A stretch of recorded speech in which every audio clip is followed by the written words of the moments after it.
एनएमएसएस exam 2022 साथियों, यहाँ पे क्लास 8 के जो स्टूडेंट हैं उनके लिए स्कॉलरशिप एप्टीट्यूड जो टेस्ट है उसके बारे में बात करने वाले हैं। तो यहाँ पे पूरा पेपर आपको बताया जाएगा जो कि सारे इंपॉर्टेंट क्वेश्चन हैं और साथ ही साथ इनका मैं सॉल्यूशन आपको बताऊंगा। तो चलिए दोस्तों, यहाँ पे अपन स्टार्ट कर लेते हैं पेपर के बारे में।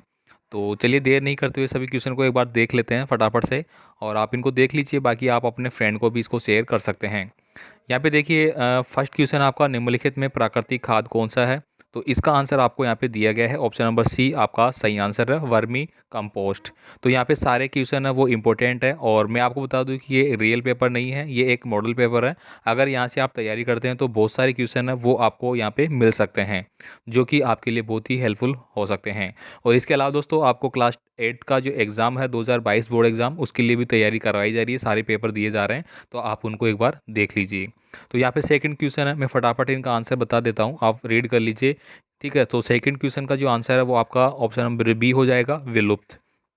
इसके बाद देखिए, यहाँ पे आपको एक प्रदर्शित पादप चित्र में अलैंगिक प्रजनन का कौन सा प्रकार पाया गया है? तो इसमें विखंडन पाया गया है, ऑप्शन नंबर ए आपका करेक्ट आंसर है। इसके बाद देखिए, यहाँ पे आपको अगला क्वेश्चन दिया गया है। यहाँ पे रुधिर का लगभग कितना प्रतिशत भाग रुधिर कणिकाओं में से बना होता है? तो ये 40% भाग है वो बना हुआ होता है। इसके बाद देखिए, अगला क्वेश्चन है यहाँ पे, सर्दी जुकाम का संचरण करने वाला जो वायरस है वो कौन सा है? तो राइनो वायरस है, option number B is correct answer. पादपों में जल का परिवहन होता है तो जाइलम के द्वारा होता है, तो option number A is correct answer. आगे देखिए, प्रतिवर्ष 5 जून को कौन सा दिवस मनाया जाता है? तो ये आप भली प्रकार से जानते हैं, विश्व पर्यावरण दिवस 5 जून को मनाया जाता है। पृथ्वी दिवस दोस्तों 22 अप्रैल को मनाया जाता है। विश्व ओजोन दिवस, विश्व जनसंख्या दिवस, सभी याद करिए आप। इसके बाद देखिए, यहाँ पे स्कर्वी रोग किस विटामिन की कमी से होता है? तो ये आप भली प्रकार से जानते हैं, option number C is correct answer, यानी कि विटामिन सी के कारण स्कर्वी रोग होता है। नेक्स्ट है कि यहाँ पे निम्नलिखित में से किस अंग की भीतरी सतह पर रसांकुर पाए जाते हैं? तो option number B correct answer.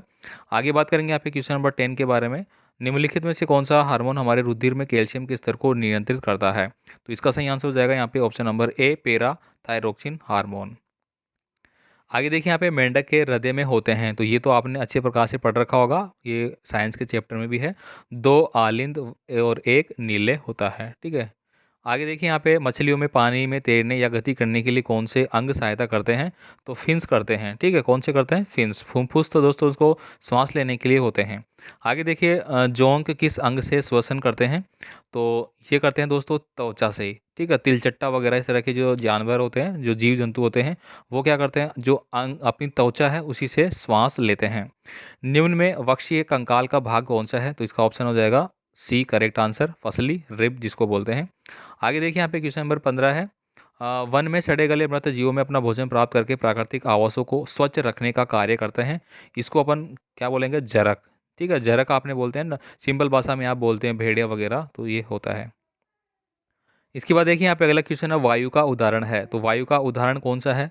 तीन ऑप्शन आपके सामने दिए गए, मिश्रण है, लवण है, अम्ल है या क्षार है। तो वायु में अगर दोस्तों बात की जाए तो ये एक प्रकार का मिश्रण अपन इसको मान सकते हैं। बाकी यहाँ पे क्वेश्चन का सही आंसर नहीं लग रहा, तो मिश्रण अपन मान सकते हैं। मिश्रण किस तरह से? वायु में बहुत सारे धूल के कण हो गए, अलग अलग गैसें हो गई, वो सारी मिक्सर होती है, इसलिए अपन इसको मिक्सर मान सकते हैं। आगे देखिए, यहाँ पे ठोस गर्म करने पर और वाष्प ठंडा करने पर ये जो प्रक्रिया है ये कौन सी है? ऊर्ध्वपातन प्रक्रिया है, ऑप्शन आपका बी हो जाएगा, सब्लिमेशन प्रक्रिया। क्वेश्चन नंबर 18 है, निम्नलिखित में अस्थायी परिवर्तन कौन सा है? अस्थायी मतलब जो वापस से उसको प्राप्त किया जा सकता है।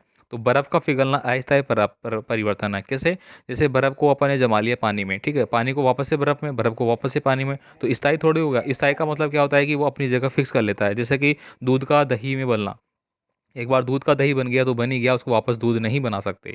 लोहे पे जंग लग गई तो लग ही गई। टायर का जलना, टायर जल गया तो जल गया, उसको वापस से नहीं बना सकते। लेकिन बर्फ़ पिघलने के बाद पानी बन गया, फिर उसको जमा दो, फिर बर्फ़ बन गई। ठीक है। आगे देखिए, यहाँ पे 19 नंबर का क्वेश्चन है, लवण के जलीय विलयन विद्युत के क्या होते हैं? तो ये होते हैं सुचालक, option number A is correct answer. Question number 20 है, किस धातु का गलनांक बहुत कम होता है? तो जर्मेनियम का होता है, तो option number B is correct answer.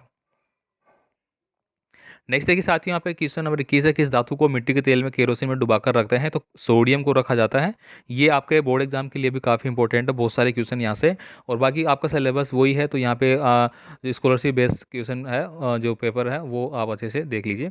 ये आपके बोर्ड एग्जाम के लिए भी बहुत ज़्यादा इंपॉर्टेंट है। यहाँ पे देखिए अगला क्वेश्चन है, संश्लेषित रेशे का उदाहरण क्या है? तो रेयन हो जाएगा। अगला देखिए यहाँ पे एक अभिक्रिया आपको दी गई है, CSO3 गर्म करने पर ये क्या होगा, क्या बन जाएगा? तो CO प्लस CO2 यहाँ पे बन जाएगा। ठीक है, आगे देखिए यहाँ पे अगला क्वेश्चन है, रसोई के बर्तनों के हैंडल बनाने में सबसे उपयुक्त पदार्थ कौन सा है?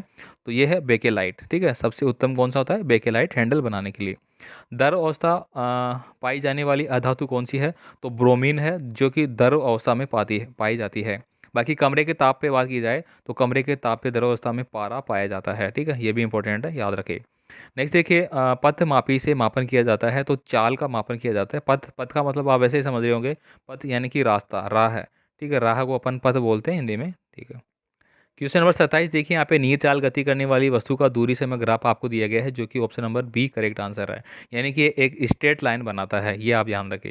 आगे देखिए, दाब का जो मात्रक है वो क्या है? पास्कल है। क्या है? Pascal. Option number C is correct answer. Joule आपका कार्य का होता है, केल्विन आपका जो टेम्परेचर होता है उसका होता है, न्यूटन आपका बल का होता है। ठीक है, बल और दाब अलग अलग होते हैं। आगे देखिए, इंद्रधनुष बनाने की परिघटना कहलाती है, तो इसको विक्षेपण बोलते हैं अपन। क्या बोलते हैं? विक्षेपण। आगे देखिए, कार के पीछे के दृश्य को देखने के लिए किस प्रकार के दर्पण का उपयोग किया जाता है? तो ये किया जाता है साथियों उत्तल दर्पण का। ठीक है, उत्तल दर्पण का। तो साथियों यहाँ पे मैं सारा जितने भी आपके इंपॉर्टेंट क्वेश्चन है सारे मैं आपको बता रहा हूँ। और ये मान लीजिए कि दोस्तों यहाँ से आपके ज़्यादा नहीं तो जो 90 क्वेश्चन आपके टोटल, यहाँ से 40% आराम से आपके मिलेंगे, ये मैं गारंटी लेता हूँ। ठीक है, आप पूरा अच्छे से पढ़े, इसको रोक रोक के देख सकते हैं। आगे देखिए साथियों, यहाँ पे ऊर्जा का जो मात्रक है वो क्या होता है? तो यहाँ पे न्यूटन, किलोग्राम, जूल और वाट। तो यहाँ पे एक्सप्लेन नहीं किया गया, तो मैं एक बार बता देता हूँ क्या क्या किस चीज़ का है। न्यूटन जैसे कि अभी बात की हमने, किसका होता है? बल का होता है। जूल कार्य का होता है। वाट होता है शक्ति का।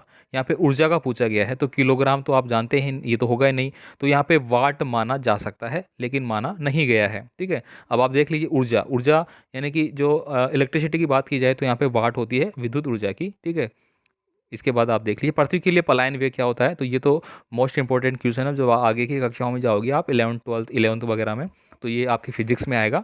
ठीक है, पृथ्वी के पलायन वेग यानी कि पृथ्वी के अंदर से किसी चीज़ को फेंका जाता है अपन, तो उसको इस स्पीड से फेंका जाता है 11.2 किलोमीटर पर सेकंड के हिसाब से। तो अगर ये स्पीड उसकी होती है तो वो पृथ्वी के वायुमंडल वातावरण से बाहर निकल जाता है, अन्यथा वो वापस आ जाएगा। ठीक है, तो ये फिजिक्स का फॉर्मूला है दोस्तों, अच्छे से याद करें। इसके बाद देखिए, निम्नलिखित पदार्थों में से किसका उपयोग थर्मामीटर में किया जाता है? तो ये पारा का किया जाता है। ठीक है, जैसे अभी हमने बात की। ठीक है, तो ये इसका सही आंसर है। बाकी दोस्तों आपको बता दूं कि मैं आपको सारी सब्जेक्ट है, जितने भी सब्जेक्ट के आपके पेपर है, सारे सब्जेक्ट में बहुत ही अच्छे से आपको एक्सप्लेन करता हूँ। ठीक है, सारे पेपर मैं आपको अच्छे से समझाता हूँ, साथ ही क्वेश्चनों के आंसर भी मैं आपको प्रोवाइड कराता हूँ। तो आपसे बस इतनी सी रिक्वेस्ट होगी, प्लीज़ चैनल को सब्सक्राइब करके सपोर्ट जरूर करें, अपने दोस्तों को भेजते रहिए, बाकी कमेंट करते रहिए जो भी आपको चाहिए। लगातार एक स्टूडेंट है, नाम मुझे पता नहीं है, ठीक है, गोवर्धन करके से 3 दिन से कमेंट कर रहे हैं लगातार, फिर NMS का पेपर है वो प्रोवाइड कराए, तो मैं करा ही देता हूँ। ठीक है, बाकी मैं करा नहीं रहा था इस समय, क्योंकि आपके बोर्ड एग्जाम चल रहे हैं, तो उस पर मैं थोड़ी प्रिपरेशन उस पर कर रहा हूँ आपकी।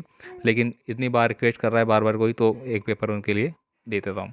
ठीक है, तो जो भी जिन्होंने कमेंट किया है लगातार, वो एक बार वापस से कमेंट करें कैसा लगा पेपर लेने के बाद। आगे देखिए, यहाँ पे किस उपकरण में विद्युत ऊर्जा का ऊर्जा में रूपांतरण होता है? तो ये होता है विद्युत हीटर में। आपने देखा होगा विद्युत हीटर होता है, उसमें ऊर्जा का क्या होता है? रूपांतरण होता है। और इसमें आपने पढ़ा होगा क्रोमियम का जो धातु का तार वगैरह अपन इसमें यूज करते हैं। आगे देखिए, भारत द्वारा अंतरिक्ष में भेजे गए प्रथम जो कृत्रिम उपग्रह है उसका नाम आर्यभट्ट है, ये तो आप अच्छे से जानते हैं। भारत के एक गणितज्ञ थे। ठीक है, गणितज्ञ थे, उनके नाम पे है। मांजुली द्वीप स्थित है, तो ये तो बहुत ही इंपॉर्टेंट क्वेश्चन हो गया साथियों। ये क्या है? ब्रह्मपुत्र नदी पे है, ब्रह्मपुत्र नदी पे।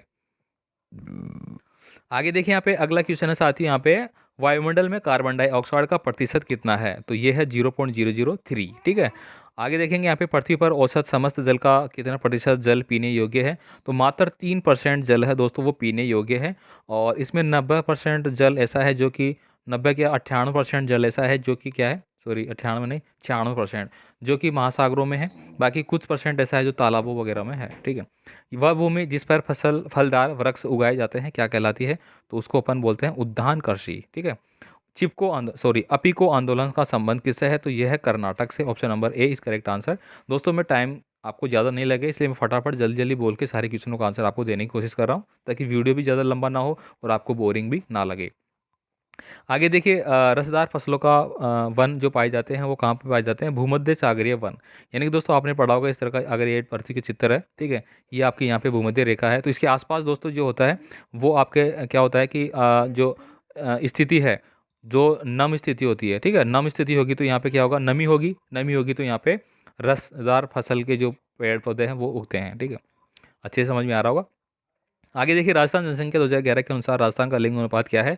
तो ये option number B is correct answer. Next question देखिए साथियों, यहाँ पे जनगणना 2011 के अनुसार राजस्थान का साक्षरता प्रतिशत कितना है? तो बहुत ही इंपॉर्टेंट क्वेश्चन है, 66.1% है।